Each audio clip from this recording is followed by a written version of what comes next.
I'm Andrea Giles, and you're listening to the Heal from Infidelity podcast, episode number 162, What Healing Really Looks Like. Hello, and welcome to the Heal from Infidelity podcast, where courageous women learn not only to heal from their spouse's betrayal, but to become the boldest, truest, most decisive, and confident versions of themselves ever. If you know there's more for you than the life you're currently living, but don't quite know how to get there, you are in the right place. Stick around to learn how to create a life that will knock your own socks off. Is it possible? It is, and I'm here to show you how. I'm your host, Andrea Giles. Are you ready? Let's dive in. Hello, everybody. Welcome back to another episode. Thank you for being here with me today. I am going to just jump right into today's episode. It's based off of some thoughts that I've been having today. Sometimes I plan well in advance what I'm going to record. Sometimes I have guests that on and plan on that. And sometimes there's things that are on my mind that I just decide that I'm going to talk about this right now. And this is one of those instances. This morning, I woke up really, really sad. And I'll tell you why.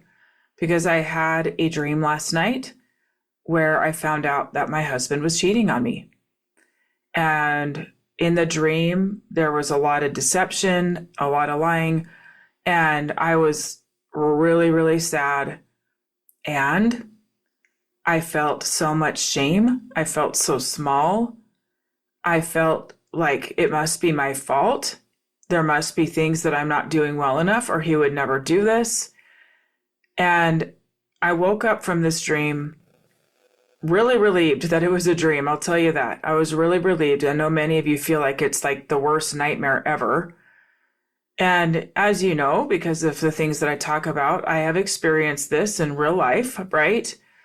But this dream felt very real. And when I woke up, I was very happy that it was a dream, but it did kind of mess with my head in the morning a little bit. I remembered it brought me back to those feelings and the sadness and the anger and the hurt, the deep, deep hurt. And as the day has progressed, I've been thinking about it. It's evening now. And I've got my little girl in bed and I'm recording this after she's down, and it's been on my mind. And what I've been thinking about is healing and our expectations of healing and what it actually looks like. One of the things that I've been thinking about is how sometimes we have expectations that when we heal, the pain will be gone, and that we won't have to think about it anymore, that it'll just be gone. And I want to share with you a quick little story that hopefully will shed some light on the way that I view healing. A while back, I was a single mom, and I was hiking in the mountains, and I saw my very athletic sister-in-law very easily jump from one big boulder to another up in a mountain. We were way up high. And I thought, I can do that. And I jumped and I slipped and I fell and I landed with my ankles sideways, and I broke the top of my foot and badly sprained my ankle. It was really bad. By the time I got down the mountain, it was hugely swollen and black and blue. And I was in a different state. I wasn't even home.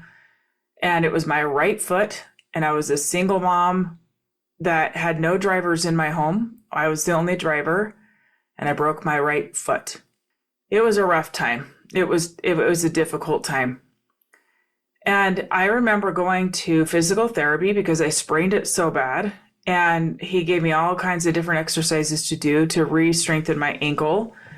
And I remember him telling me that my ankle would never actually be the same again, and that there would be different times and different weather that would affect my ankle, and that I would kind of have to just take good care of it. Wear good shoes, take good care of that ankle.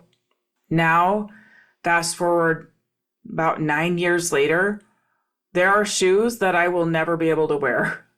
There are shoes that I try to wear, that I used to wear, that I can't anymore. It hurts almost immediately. That ankle starts kind of throbbing a little bit. It's never terrible. It's just kind of an ache.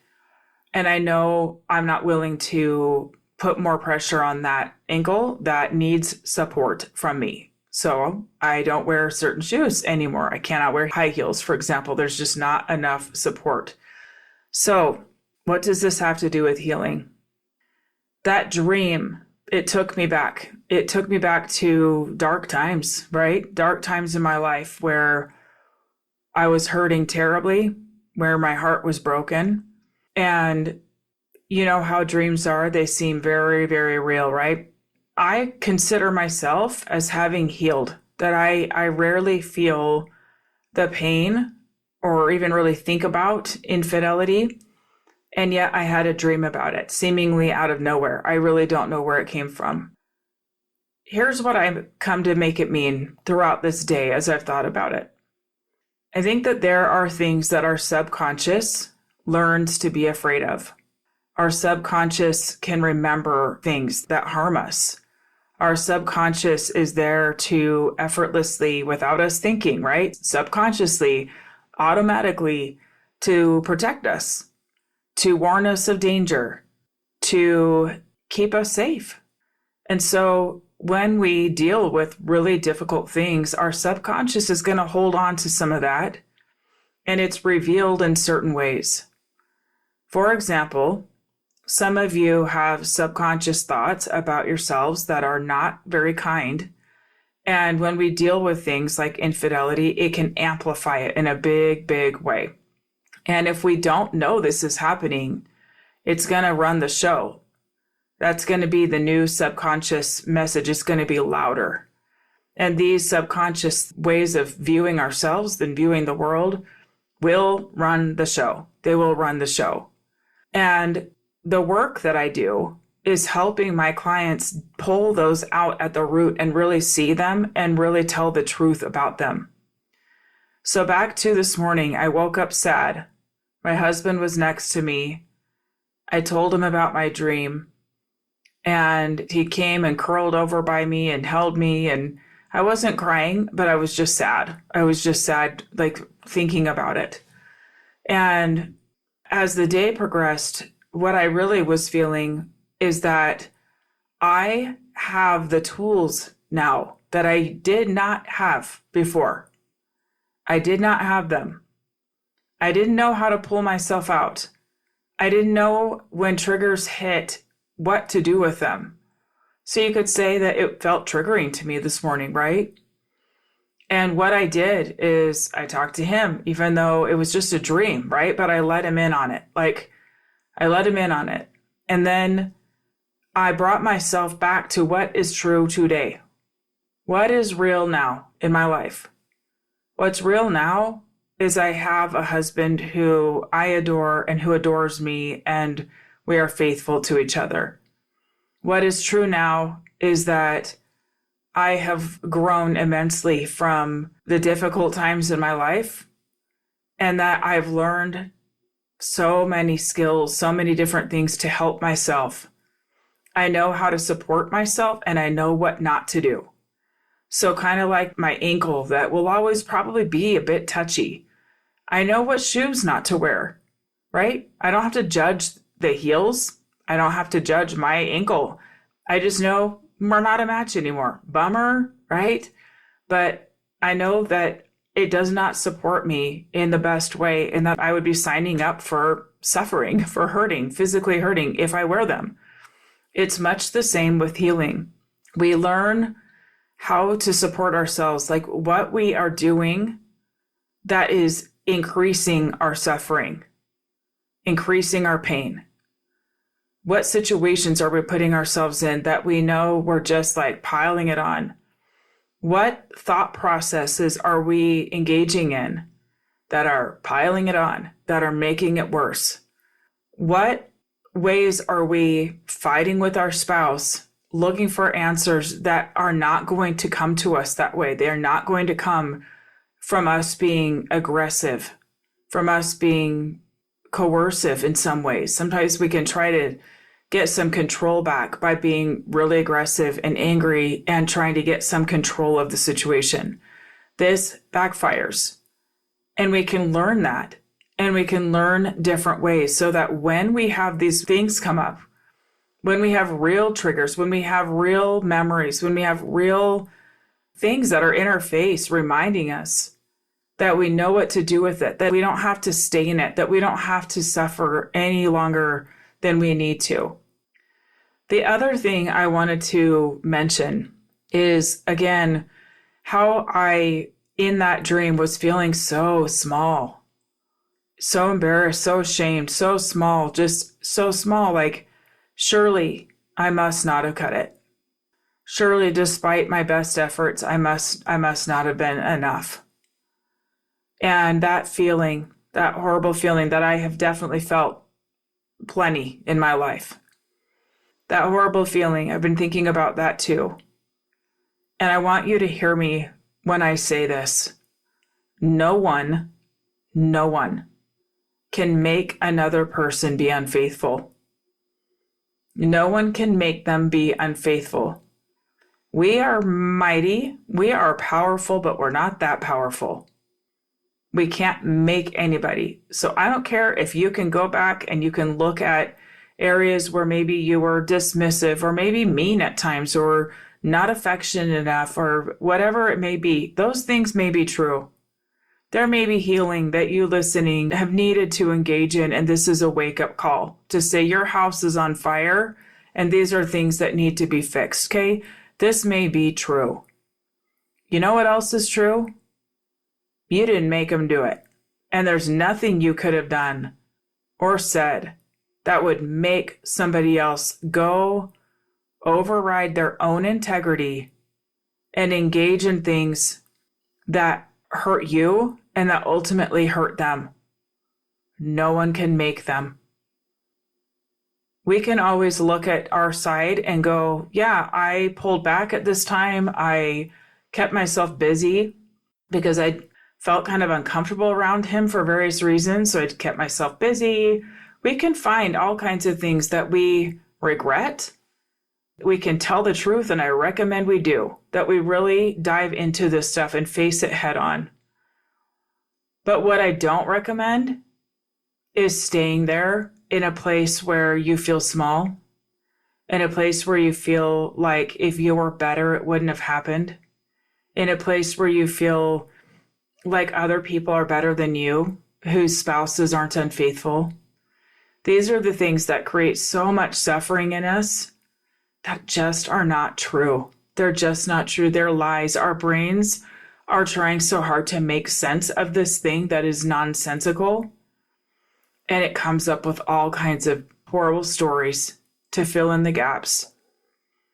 They are stories. They're just stories.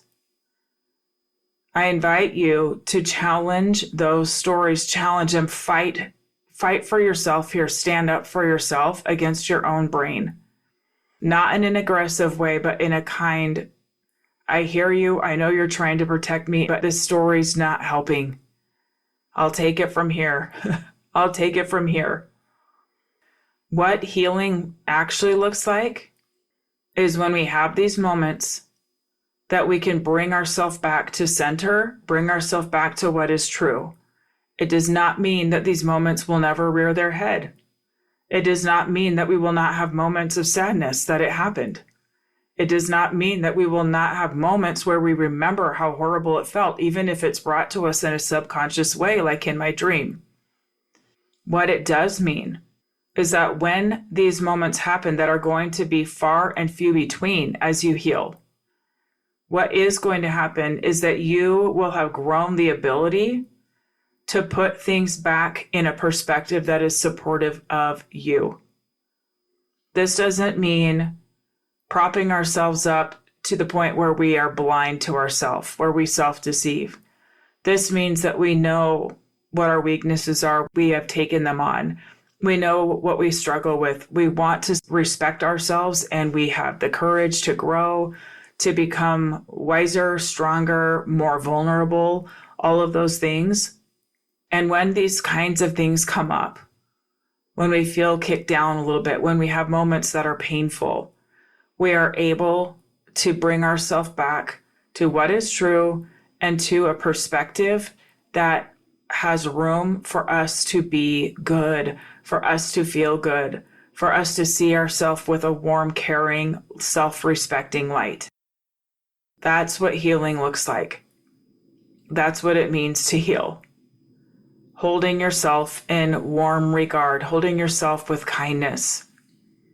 That when we have those messages come back and rear their head, that we handle it with love, with kindness, with generosity. Where are you on this journey? Where are you now? Do you still feel the way that I felt when I woke up every day? Do you still shrink when you think about it all, thinking, surely if I was better? My dear, dear listeners, if this is you, please come work with me. Please come work with me. You will not leave my program with the same, I almost just swore because sometimes there just are not better words. But I'm going to keep it clean. You will not leave with the same rotten, I'll leave it there, thoughts about yourself. Untrue, unfair, unkind. You will leave with a more generous view of who you are, and you'll be able to put this whole thing in a perspective that allows you to heal. It will be something that happened. It will not be the whole of your life, the defining thing in your life. All right, my beautiful friends, so good to be here with you always. And I will talk to you again next week. Take care.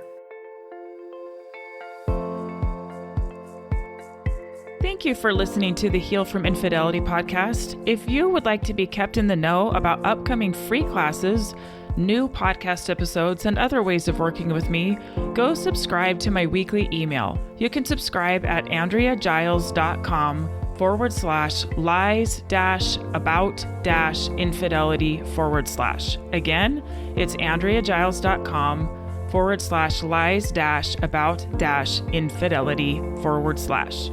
I will see you next time.